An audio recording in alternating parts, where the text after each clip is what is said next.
परिस्थिती पळया कितें जाला ती.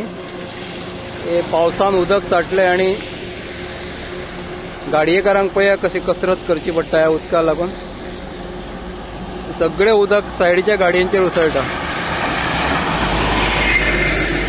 जी पत्रदेवीच्यान गाडये येता ते गाडये वयच्यान इतूकच सगळे उदक सायडीक उसळटा. सायडीन गाडी जी जाता त्या गाडयांचेर उसळटा आणि दुसऱ्या वाहन चालकाक हेचो त्रास जाता. जशें टू व्हिलर वाल्याक फोर व्हिलर सगळ्यांकूच हेचो त्रास जाता.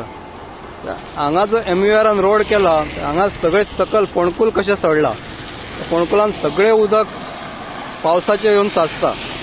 पळय हांगा ग्रावंड आसा. एक ग्रावंडाचे हे हायस्कुला कडेन ग्रावंड हा. ग्रावंडाचे उदक हे सर्वीस रोडान सगळ्या हांगा येवन साचता.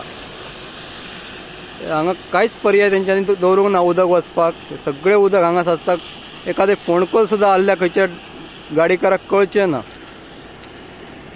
जेणे करून हांव मागता हांगा कितें तरी व्यवस्था करची सरकारान जावं ग्रामपंचायतीन हे उदक सोडोवपा खातीर.